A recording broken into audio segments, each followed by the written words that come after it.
minds. Welcome back to another energizing episode of AIBiz.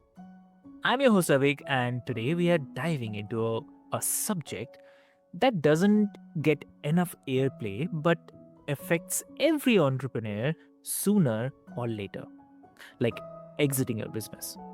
Yes. Now, before you scroll thinking, I'm and like I'm not ready to sell yet, but let me stop you there right now.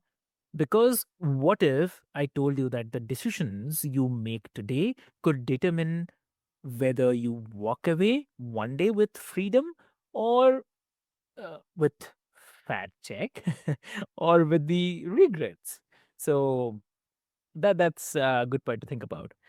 And joining me today is someone who's been there, done that, and the inspiring and straight shooting Tracy Gunn. So welcome to the show, Tracy. Thank you for having me. I love all that. What a great point. Because you Yeah. exactly you raised everybody's objections like, "Ah, I'm not doing that yet." But you did exactly right, which is everything you do now affects that. So do it now Mm. versus later. So I love that. So thanks for having me. I'm so excited to chat with you. Amazing, amazing. So, dear listeners, before we delve deep into this topic, because you can imagine, like, we'll be having a discussion on exit and AI. So, it's a great topic. But before we do that, I'll quickly love to introduce you with Tracy. So, Tracy is a serial entrepreneur who launched 4 businesses, burned out, couldn't sell, but then turned things around in just 3 months and found a buyer. Yeah. So she's the founder of Get Exitable, and she's here to talk all things like exit strategy, burnout, business value, and yes, how AI is changing the entire game. Mm. Yeah. So, dear listeners, grab your notebooks or at least your curiosity because this one might just change how you build your business from this day towards forward. So, welcome to the show again. Yay! I love it. I love it. I love it. It's an amazing time to be an owner. It's an amazing time. Exactly. So Tracy, I mean, you have said like only 1 in 10 listed businesses ever sell, and I mean, for me, it's that's shocking. Like, Yes. what do you think is the biggest myth like entrepreneurs believe about exiting? I think really we all Dan Kennedy has this great quote about every business is started with the intent to sell. And maybe 99%, but most of us start our business knowing we'll have to give to it. Like when we have children, we know we're going to have to take care of that baby, but eventually Mm, they'll need us less and less and less, and then eventually go off into the world, right? mm, And then take care of us in the end. Business is the same thing. We understand this is kind of the deal we make with ourselves. It's mm, like we're going to start this thing. It's going to require a lot of effort and energy, but eventually I'm going to have the freedom and things and it's going to pay me back. And the ultimate way of payback is selling, right? To win the business game. And yet, very often, that does not happen. mm, And we've all seen people we thought were doing really well. We run into them and say, "How is business?" And they're like, "It's great." And then the next week they're like announce they're closing. Like this mm, is very common. And even more so like retiring sale. Well, if they had a great business, why are they doing a retiring sale versus selling and continuing it on? And so you know, it's one of those things that people don't really think through. We make a plan to start. We even sometimes make a plan to continue, but very, very rarely make a plan to exit or to be done and what that looks like. And if we don't make that plan, it's very hard for it to come true. That's the biggest thing. exactly. Yeah. And um and also like is this mindset more Mm. common among the newer founders also, or maybe the startup founders, or do they even seasoned business owners get caught in this trap as well? I mean, I deal with a lot of people who are on that silver tsunami, right? The boomers who are ready to leave. And like over time, they figured out like business ownership's hard. It's often Mm, very autonomous and difficult for the owner. Most people don't, I'm so sorry. Most people don't understand what's involved and like how much the burden and the responsibility the owner carries. And what most owners do after a decade, 2 decades, 3 decades, 4 decades is they've created a job for themselves that they've kind of worked around in a way that's comfortable enough. They maybe don't have full freedom, like they can just leave for months and months and months, but most of them have some freedom, meaning they're not working 24/7. They usually are getting paid in some way, shape, or form that's enough. So that because they reach this comfort level, they don't push through to that next part. They've just figured out a way to make it work for themselves, and part of the problem is that eventually they will want to sell or even need to sell, but then they're not accounting for who's gonna be that next comfortable person. Because most people who are buying businesses do not want their job. They want something that's gonna run without them. And even more so, when they buy a business and the owner's very involved, even if they like plan an earn out period where they're teaching it, the reality is the confidence that that profitability is gonna continue is low because so much of it has been dependent on this one person or even 3 people. Like I was just reviewing a deal last night about a company that has 3 brothers who inherit it from their parents, but the 3 brothers each do a task. And so mm, while they're making money, the reality is if this person buys this business, they have to replace 3 people, not just 1.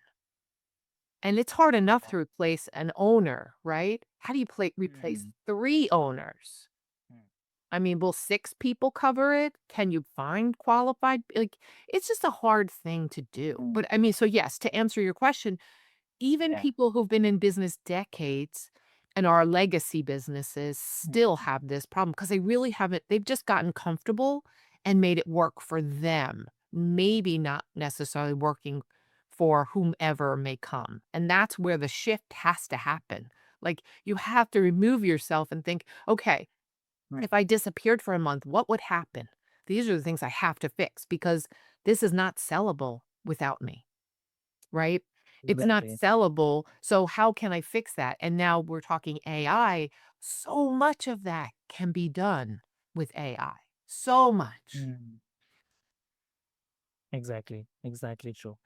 So that I mean, that's such a wake up call, I would say. I mean, and I love that you are not fear mongering for sure, but the truth telling. And I think a lot of listeners needed to hear that because no one builds a business, but I mean, just to shut it down. Right. So no, that's the truth. That's Yeah. not everyone's dream, right? I mean, our Yeah. dream is to like someday, I mean, most of us started with this dream of like, I'll give to it for a little while, but then it's going to give me so much more back. I'm rolling the dice Mm, on me and what I can build, and it's going to pay me back so much more than a job. But so many mm, owners find themselves like wishing they had a job because then at least they'd have steady income and benefits and vacation. And when they left for the day, they'd be done instead of dealing with things in the middle of the night or whatever, right? So, yeah. exactly. Wow. So let's talk about the systems. I mean, you have Mm, mentioned that a business becomes sellable when it's transferable. So, yeah. I mean, what are the top 2 things that business owners should automate or delegate to Mm. make their business more valuable? I mean, it's a process. I mean, we do it in a couple stages. Like stage one is like what's broken, right? Mm, Um, a lot of businesses don't even have now again, keep in mind that, mm, most businesses, I'll give some stats for the US at least, 92% of businesses in America that are small businesses, never reach 1,000,000 in revenue, mm, which is a huge number, and it's So if you think maybe their profit margin is, let's just say it's 15%, which is a pretty good profit margin for in-person restaurant services. Yeah. Um, Most of them are going to be worth 100 to $150,000 because they're working in their businesses. So even though they've worked and built this thing that, let's just say they got to the million, Mm. the reality is that there are broken pieces because otherwise they would have gone past that million. Does that make sense? Like it Exactly. if they had a growth flywheel, a consistent way of getting customers, they had a really structured path of what happened once they got the lead and how they became customers and what happens when, and they had this whole system built out. We call it a growth flywheel, or but like this whole customer journey of what happens, and then they knew when they fall out, what happens next, and so on and so forth. If that was all set up, they could turn it up or turn it down. And so this last year of ownership, they could turn that up. It could run well like a machine, and then everyone would want to buy that business. So we Mm. talk the first session, like the first segment or stage is, now that you're thinking about exiting, you realize you have a problem. And the problem is usually I'm too involved in this business and I can't just hand it to somebody. It's not, it'll fall Mm. apart. So, okay, we'll fix the basics. And sometimes that's just gaining you some time back, delegating things that maybe you have been doing forever, but you don't need to. Somebody else could do that. Eliminating things you've always done, but maybe don't need to do anymore. Outsourcing, those kind of things. So that is like Mm. stage one is, let's fix the things, first of all, that are tying my time up so I could focus on fixing the other things, right? You have to have the Yeah. time. How many owners do you think who work regular 40 hours a week want to work 20 hours more? Rare, right? True. So if we could get them 10 to 20 hours back a week so they can shift the focus to the exiting versus the operations, now it's a win. They're still working the same amount, they're just working on something different. Mm. Uh, and so that's kind of stage 1 is like, what are the things you can get rid of? And again, that's usually automate, delegate, or a combination thereof, right? Or eliminate. And so that's stage 1. Um, and there's usually some quick wins in there. Like we do a time diary. Um, Mm. exercise where they just document what they've done for a couple weeks, and they can usually start once they put it on paper, they can see Mm. where their inconsistency is or where their waste is. Um, Mm. and again, a lot of that can be handled with AI. You know, you build an agent and automate something that you've always done. All of a sudden, you get an extra hour a day or an hour a week. I mean, most of us would love to have an extra hour a week or two free to do something else. Exactly. Right? So that's Exactly. step 1, and then the second part is really thinking about, okay, Mm. the second piece for me is usually who is my potential buyer? And then you can structure and improve things for that buyer or that with that buyer in mind. So for example, if you were selling a restaurant, which they're one of the hardest things to actually sell, because there's just so many pieces that are dependent on Mm. humans. Um, but if you were able to sell the restaurant, like, are you selling to someone who's brand new owning a restaurant, first timer, or if you're selling to a chain? Because if you're selling to a chain who wants to expand into your region, Mm. they don't really care about your processes because they have their Yeah. own, right? But if you're selling to someone who's a first timer, you had better be sure, especially if you're going to do any kind of seller finance, which most people are Mm. going to have to do. Mhm. You Mm. have to have everything set up and working Yeah. properly and consistently without you, because otherwise that's going to fall apart and now it won't be worth nothing. And so, that is the secondary piece, is identifying who the buyer is and structuring whatever improvements or repairs you're making based on that buyer. Mm. Does that make sense? Exactly. Yeah. Exactly makes sense. Yeah. Ooh, lovely. So, I mean, that's fascinating. I mean, especially how AI isn't the silver bullet, but a lever when Mhm. used smartly. So, Correct. yeah, Yeah. lovely, lovely. So, and also like regarding the valuation, what are most misunderstood aspects of how a business is valued, and what should owners focus on early? I mean, focus early on to bump that numbers. Yep. It's a great question. Thanks. So here's the thing. If you were to ask 100 business owners, what is your business worth? Almost all of them would guess, unless they've tried to sell or have sold before. The reality is most people have no idea how to value it. And so, which is why they pay somebody to value it for them. The simple version, I just teach a down and dirty version. Like it's simple, basic napkin math, but it's like, what was your profitability last year? And that's, I mean, if you don't know 100%, a lot of people don't. It's like, what did you tell the IRS? You can usually add back in or take out depending on extra things you bought that maybe the next owner wouldn't have to use or buy. Um, and then also, let's just say you paid yourself a couple 100,000 in salary, but you work in the business to replace yourself. Maybe it will cost 50 to 100,000. So then you have to, Mm, take that off of profits because the business isn't going to have you anymore. So that has to be accounted for, right? But you just need a general profitability. So the valuation is really comprised of two different factors. Number one is your profit, and number two is your multiple. And the multiples really it it's it's it depends on who's doing it, right? It's like when you have a yeah. house and you bought it for 100,000, but now the market says it's worth 500.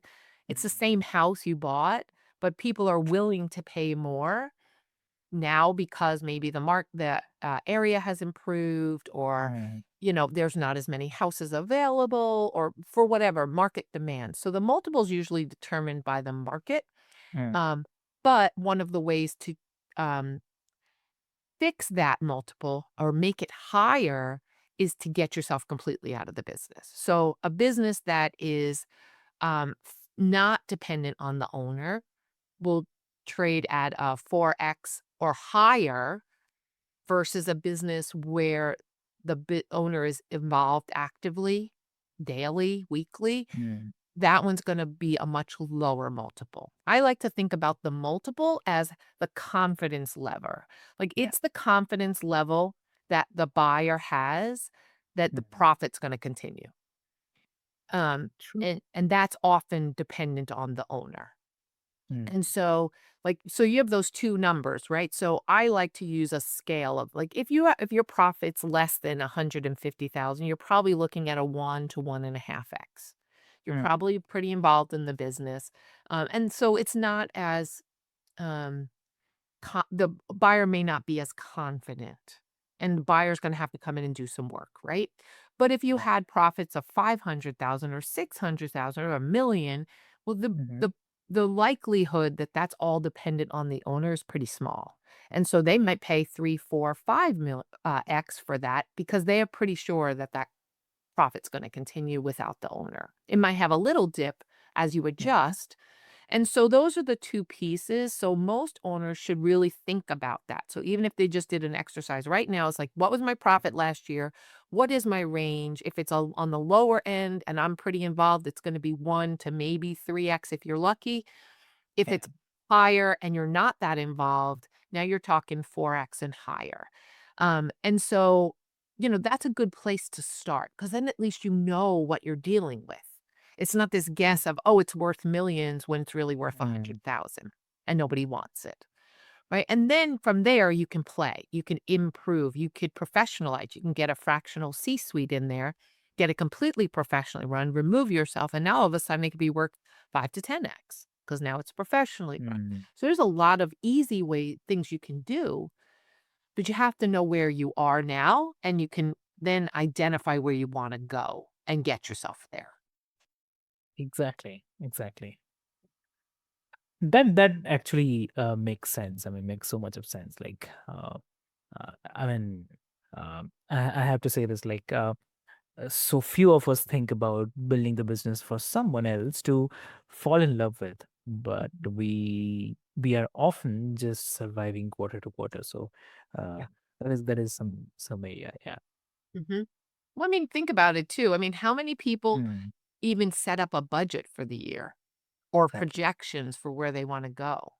I Mm, mean, not that many. I mean, or if they start mm, the year, maybe they start January, February, but they fall off and they mm, never get back on the wagon all year. Most owners, because they're involved and life happens, mhm, they they're not very strategic about what they're doing. And I think raising this awareness about exitability helps them really to just get focused. Like, because once you see mm, that that's an issue, you can't unsee it.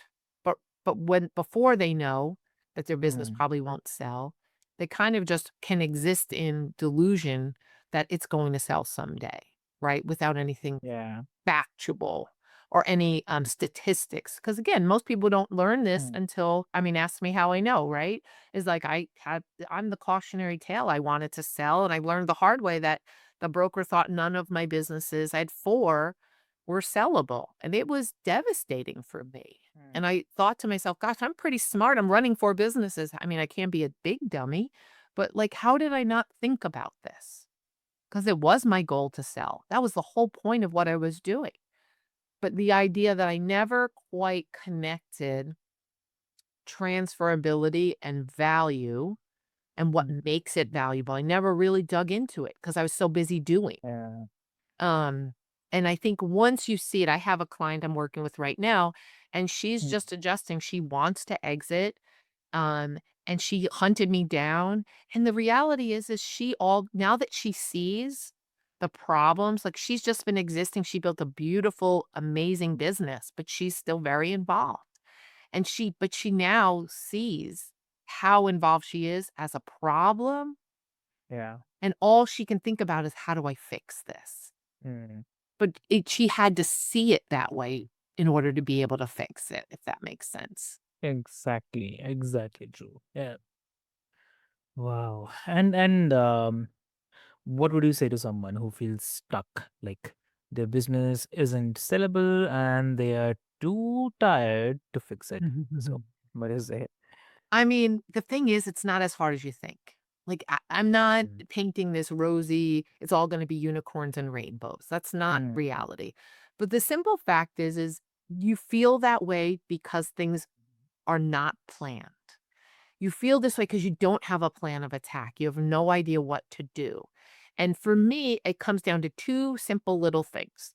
It's number one, recognizing there's a problem, mm, and number two, setting a date. And for the setting the date kind of starts the timer. So when I was trying to sell my business and they told me no, mm, after I had a little cry, I realized, okay, maybe they're right, maybe they're wrong. Don't know if they are or not. But what if I can fix it in 6 months? And I gave mm, myself a deadline. I gave myself January 1 of the following January 1, 2020, that I was going to be done. And by that time, I'm going to spend the next 6 months focusing on fixing the problems, fixing my sellability problems, fixing what made it not sellable, at least according to the broker, right? And I was just going to exact- focus on that. And I kind of I hadn't built a list. I mm, hadn't built, so I set up a loyalty program. This was my big restaurant. But like there were things that are, I didn't have a good liquor inventory. And then I did. And then I hired one of my staff who already knew how to do it. For my loyalty program, I just turned on the button in my point of sale system. Like these were not really hard things to do, but they just weren't things I had thought of. And so once I set the date though, and I decided I'm going to give myself X amount of time to fix it, it kind of just kept me on the straight and narrow. And as I started to knock off things and improve things, it made me that much more motivated. And so how they're feeling right now is normal. Um, but once they come up with a plan and give themselves like an out date, they can breathe again because they could do anything for 6 months. Like, it could take 6 months to liquidate. Why do that when you could take 6 months to just improve and see what you could find, mm, right? And so, I think setting the date and giving yourself it's like your escape clause, right? It's like your safety net. Like, okay, if it's not fixed by them, I have permission from myself to be done. And that kind of mm, prolongs the pain period of, or like mm. your endurance for your pain. Exactly true. Oh, and I mean, Tracy, I mean, what a conversation, I'd say. Thank you so much for so honest about the mistakes, the breakthroughs, and especially how AI fits into smart exit planning and not just kind of shiny tech trends. So that's amazing. And for everyone who is listening, if you are building a business that you hope to walk away from someday, then you need to make sure that it's something someone else would pay to walk into. And that starts not at the end, but from today itself. So go follow Tracy at Get Exitable. Check out her resources. And if this episode lit a fire inside you, then share it with a fellow entrepreneur or friend or someone who needs to think about what comes next. So, with this hope, until next time, stay curious, build with intention, and remember that a healthy mind builds a healthy business and exits it's on their terms. So, this is your host, Avik, signing off. Thank you so much.